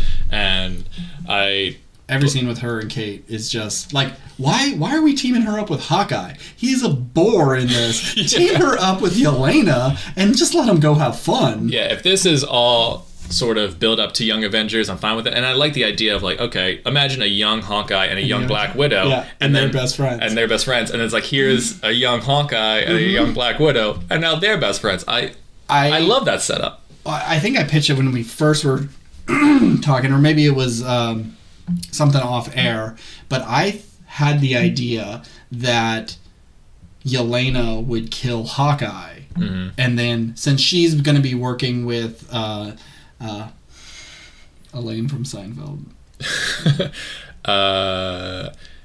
evil secret society woman. Yeah, like at the end of that, like, oh, she's going to be working with her. She's going to be misguided. She's going to be working either with the Thunderbolts or the Bad Avengers or whoever. And then we would have this Black Widow and Hawkeye on opposite teams. And it's like, you killed my mentor. Your mentor killed my sister. And now we hate each other, but they still kind of like each other, and then she could eventually turn her to the good side. I thought it was going to go that way, but I'm okay if they both start on the good guy. Yeah, they could have gone the Inigo Montoya route. It's just like, you seem a decent fellow. I hate to kill you. It's like, I would hate to die, like that kind of thing. But if they're on the same team and we start with already having this bond of two people who like respect and like each other and are kind of instant best friends. That's going to be so much more enjoyable than when we eventually get the next Avengers team and they're all like, well, I don't work with partners. Well, I work alone. And they all have to eventually find a work together. And it's like, no, I want these two to be like, come on, guys, let's all join together. And yeah, I guess it would make more sense. It's like, okay, so you had the Avengers who were all solo acts, and they had to form a team, and they like all fought each other in the beginning, and then they became the team where it's like, okay, they laid the groundwork to show, okay, these heroes can team up and accomplish goals, and so now they're younger versions of themselves, or the next generation go like, okay, like the Avengers are the shit, let's be the next Avengers. And so like we don't have to fight, like we've all been doing it, we've all teamed up. We were the sidekicks, so we know what working on a team is like, and it just works. So you don't have to have this internal struggle, even though that makes for good drama. It doesn't. It's not necessarily necessary, but yeah, even when they're fighting in the office and they're being like friendly and chatty, it's like it's a little silly, but at the same time, you just like those characters so much, you buy it. And yeah, Florence Pugh should be in everything. I think she's great. And I like her gimmick of, everybody has a thing. And it's like, okay, if you're a Black Widow, you're just a fighty person. Maybe you got some shocking gauntlets on. But I like that her thing is she just shoots into the ground and then just like falls out a window and rappels down. She does it like 4 times, and it's very cool looking every time. I just love that exit is very awesome. It's not jumping and swinging or anything. It's just like, nope, zip, quick to the floor. Yeah. Agreed. Yeah. So, more pew in our stew. More pew in our stew. More pew in our stew. That's what we say, and we've said for a long time. More pew in the stew. Oh, if we had merch, I want pew in the stew. Yeah, just her face, like in a little bowl of. It's like a top down on the stew, and all the vegetables form her face. Yeah, pew in the stew. Pew in the stew. Someone get working on TM, that. copyright, trademark. Yep. For anyone listening, don't steal that. Pew in the stew. Pew in the stew. Okay. Well, what's next week? Next week? I don't think anything comes out next week. I mean, something has to come So out, I saw a picture of like everything that's coming out in January, movie-wise anyway, and I don't think there's anything good until like February 14th or something like that. Which is Scream 5. I know you don't want to see Scream. I will watch it if it's something you want to talk about. But I do want to talk about it. But I think, like, maybe you got 2 weeks until Scream. Maybe do a rewatch. Get yourself caught up. That's 4 movies you got to watch, and one of them's got Alison Brie. So, something to look forward to. I love Alison Brie, but she doesn't necessarily make me go, I need to see this movie. But she's good, and she dies. Spoilers! Okay. You listen to the podcast, you're gonna get burned. Okay, so I want to make a prediction. It is early first week of January, and I have not seen Scream 4. But have you seen the poster for Scream? I'm sorry, Scream 5, where it has like the cast and it says the killer is on this poster. I have not seen I think that's really clever. Yeah. One, Ghostface's face is on it, so they're not lying. Yeah. But of all the characters in it, I'm making my vote of who the killer is. Okay. Did I do this already last week? I think I did. I know we talked about it, but I don't know if you talked about it. If I did or didn't, Marley Shelton. Okay. She's the killer. Okay, but next week. That's 2 weeks from now. That's Scream 5's 2 weeks. So what's next week? Should we think of another top 10? to do? Should we... I don't know. You remember the Fandango commercials with the bags? The private bags? Yeah, I missed those. God. There was an Indian one that was so embarrassing, and it was kind of racist. It was a different time. 2007. It was crazy. This weekend. Sensation. January 7th, the 355. Oh, yeah. January 14th, Scream. Okay, that's not what I was thinking of. The movie I was thinking of was... Oh, Teenage Girl Skip Day comes out Friday. You know. Well, January 28th is Morbius and Cyrano, which I want to see Cyrano. I know you don't. I do not. I want to see Morbius. You want to see Morbius, and I don't. Okay. So that's what we'll do. We'll both go into the movies, and then halfway through the movies, we'll switch. Okay. Oh, The Commando will be out with Michael Jai White and Mickey Rourke. That will be good. Yeah, we got nothing. So we got to come up with something. February something really 4th. You have, Man, now you're 5 weeks out. What the hell? I know. I'm just January's week, and so I was looking into February, and February is not so any better. So we're gonna have to be very creative. Like the only good, not good. The only thing that's like I'm gonna hate watch is Uncharted. That's February. That's February. That's like the end of February, or mid-February. Okay. The 18th, and so we have to get through 2 months of shit before March 4th, where we get the Batman. Oh God. So March 4th is when the movies pick up. Scream, Morbius, Uncharted, then Batman. Damn. And a lot of dead air in between. So let's hope some good TV shows come back. Well, in February, 6 AAA games are coming out. February is it's everything that was going to come out in 2021 got pushed back to February. So February is stacked with games. Okay. So your boy's going to be doing some work. I'll play one too. I don't know what, but I'll get one of them. Let me look at this list. Okay. You know what game I want to play? What? Disco Elysium. Have you heard of it? I have. There was IGN did a top 100 games, and it was number 10. Yeah. And I like the concept; it looks cool, but it's just so much reading, and I don't necessarily want to read it so the much. newest one has a voice cast. Oh, okay. They remastered it, and they did voice acting for all of it. But yeah, I hear it's great, and you just solving mysteries or something like that. But at the beginning, you get to plot your points. I want to be very handsome, but not very charming. I want to be very smart, but kind of clumsy. You put all your things, and so how you ask a question is changed by your stats and how they respond to you. Because if you're kind of a cocky asshole, this character may not respond to that, and you don't get the information. So depending on the story how... changes. On whatever you choose to say changes the story and has long-term effects. Yeah. So it just seems right up my alley. This is a big game for people, but I've never played it, but it seems interesting, is Life is Strange remastered collection, so that could be cool. Another game that I never played, but a lot of people seem to like, is Dying Light. So this is Dying Light 2, Stay Human. Sifu, which I want to play. Where it's that game where you're like a kung fu master, and every time you die, you get older, but you unlock new skills. Have you not seen this? No. It looks awesome. But it might be one of those games that's kind of hard. You have... Sounds like that would be a silly... You're a seafood chef that does kung fu. So I'm Sifu. I like that concept, though. There's... Horizon Forbidden West, which is a sequel to Horizon Zero Dawn. A game that's just damn, I bet I'd love to play that, and it'd be a lot of fun, but I didn't finish the first one because it got so tedious.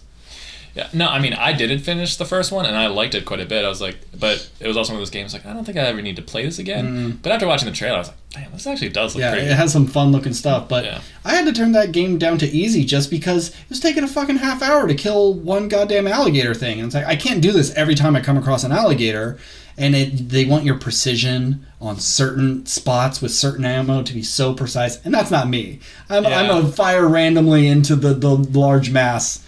Yeah, once you've progressed in the game enough, pretty much anything that isn't the T-Rex or that giant flying one, which I think there's only really one of them, they are kind of easy, but I don't remember. But maybe that was just me also turning it down to easy. I don't remember. It's been so long since I played that game.